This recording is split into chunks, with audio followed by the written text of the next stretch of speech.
Hello, Wadukani, and welcome to the Children's Chimurenga. I'm Rosemary Nyabaza, and today we are going to continue our journey into healing our inner child, acknowledging and giving gratitude for our ancestors, and beginning and continuing the creation of a brighter, more confident, happy, stable, trusting future for our children. Today, I thought we might talk about discipline because that's such a big thing in childhood and in the ways that we were raised. And obviously, it is essential in the raising of any child. The question is what and how to discipline a child in the way that nurtures them to become the most flourished, most blossomed, most actualized and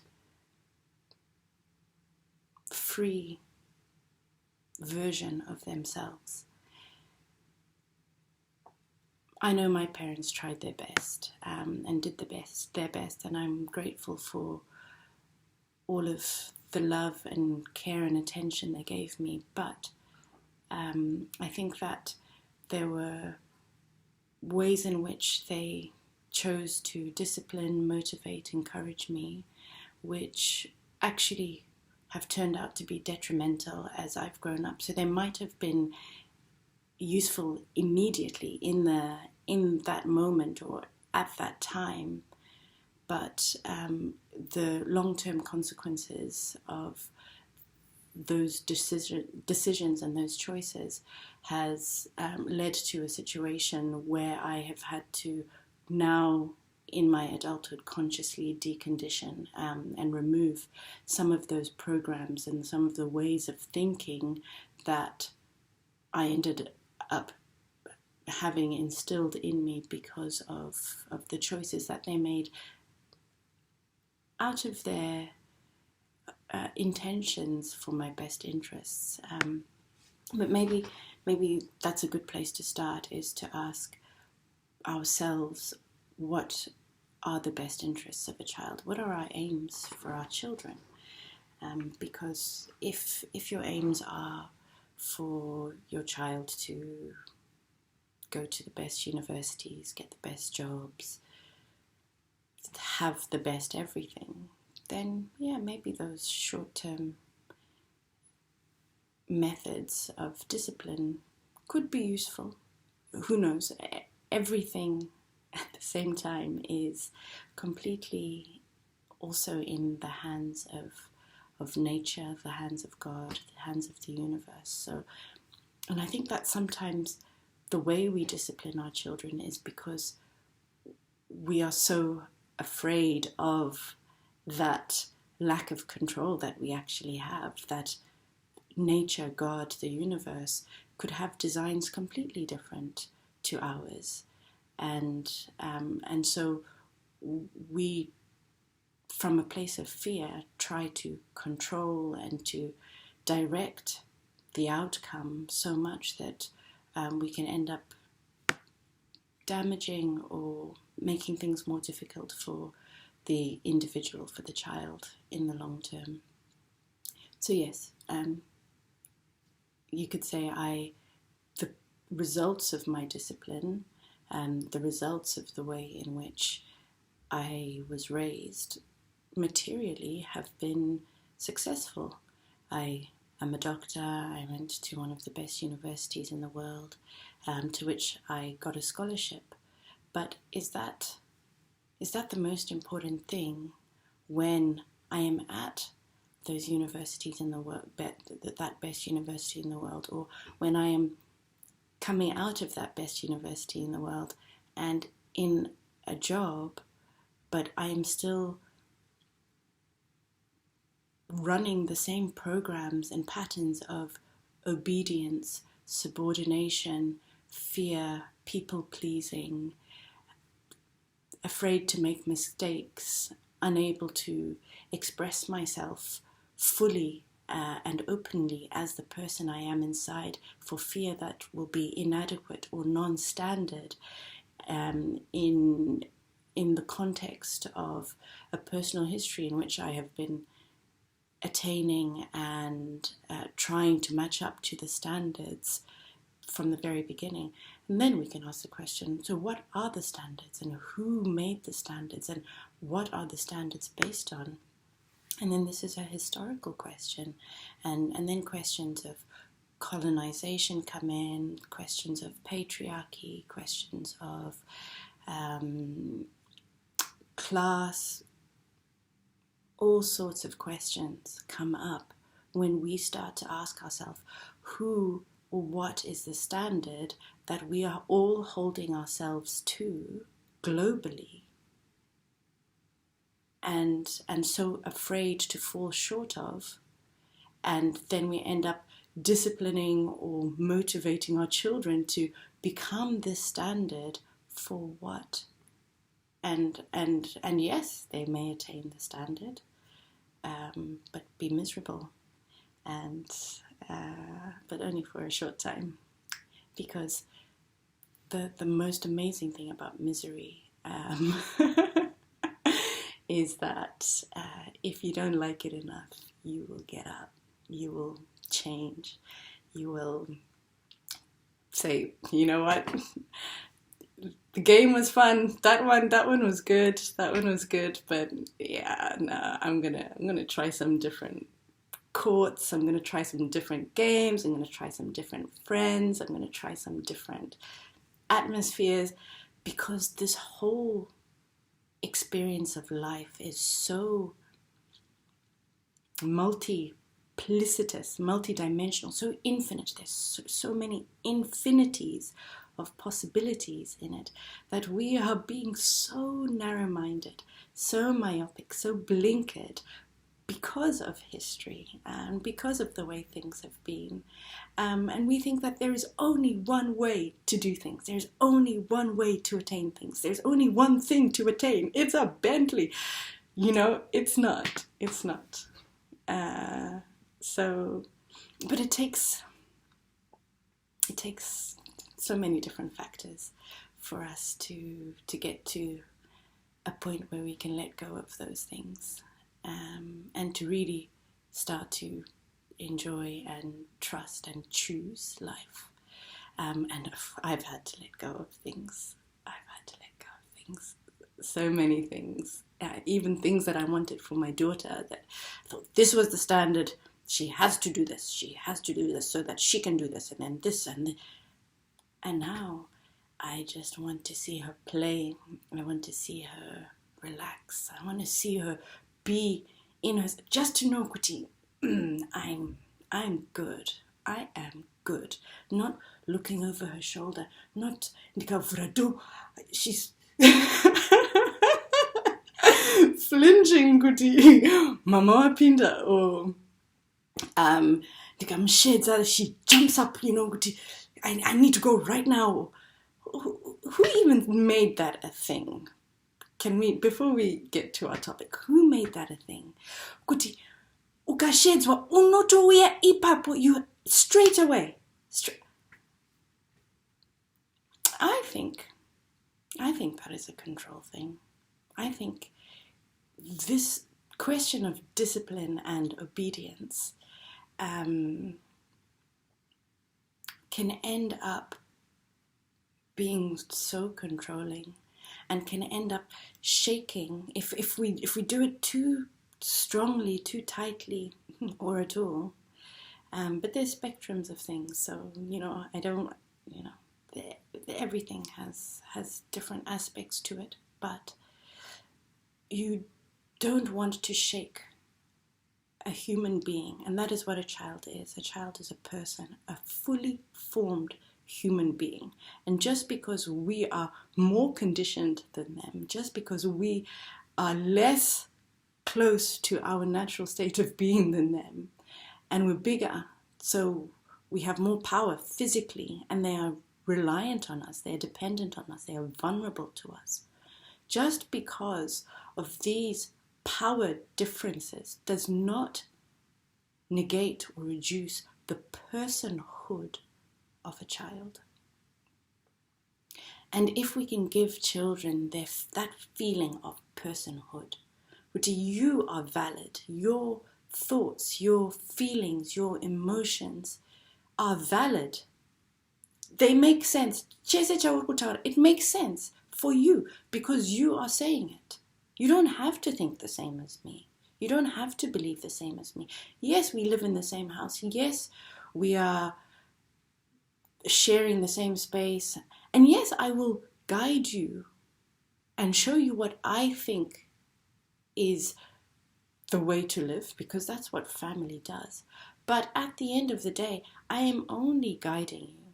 And there will come a point in time where you can make your own choices. And I will have to let go completely so that I am not even thinking, Kuti, your choices are wrong, right, good or bad. They're just your own choices. And the responsibility of your choices and the consequences of your choices are your own to own. And that's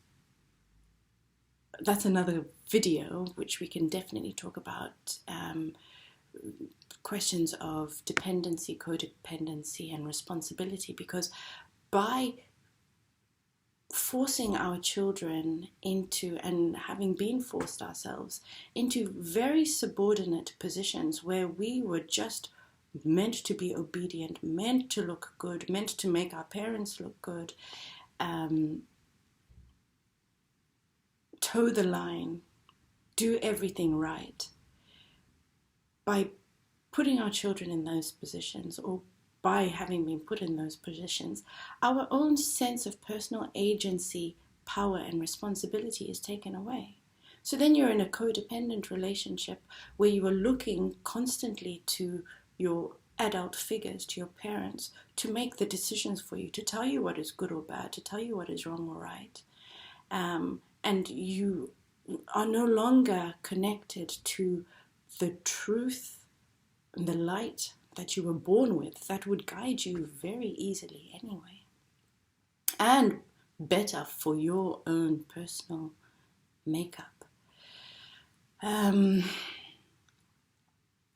So by giving children more responsibility, even at 3-4 years old, let them make mistakes, let them make their own decisions. If they want to go out wearing 2 different shoes, one with a heel, one with no heel, and Kuti, ucharuwadziwa when we're halfway down the block.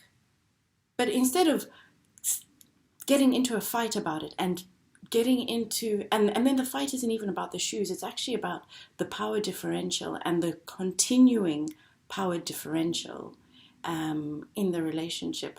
Unenge wa kutoti chaya, and now you're threatening violence, and then we wonder why we have violence on our streets and violence in our world. But the other option is to just let them learn on their own, but not in a cruel way, even not even kuti okay chifamba nebutsu uchaonako chingofamba nadzo. You can say, okay, all right, it's your choice. Explain kuti inini, I think kuti it's uncomfortable. I've actually been through that before. I did it once and didn't want to, or whatever. But it's up to you. And then another pair of shoes.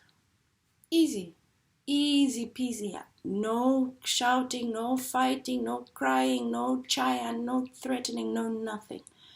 And anodzidza. And next time, anodzidza 2 things. Kuti butsu dzakasiyana adzipfekwi, number 1. And number 2, munhu uyu ane sense. Anotaura zvine sense. And haasi kuda kundicontroller.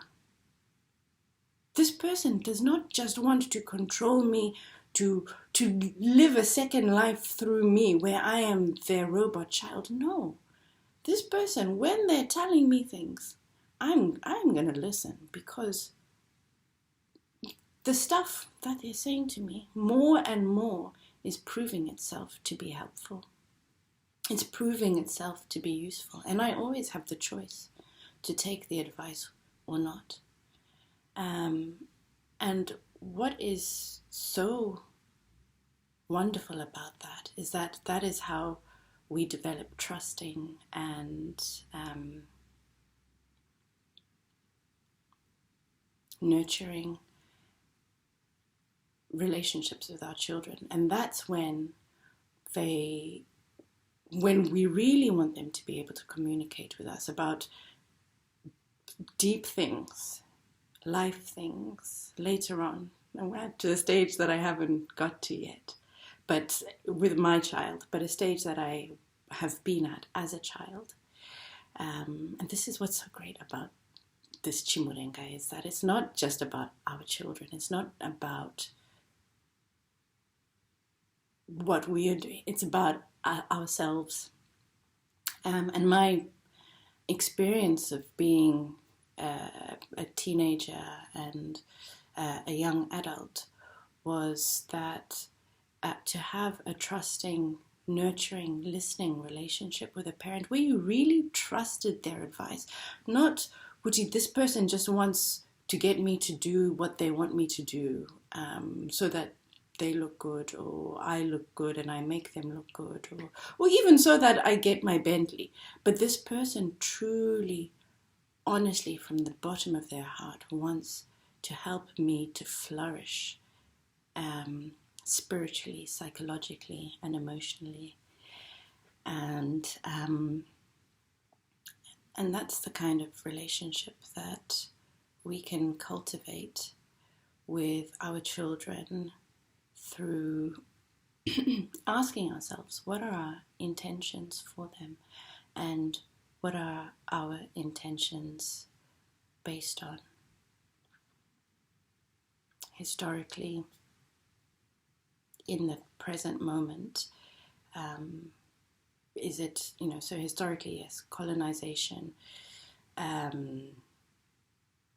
patriarchy, classism, but in the present as well, advertising, social media,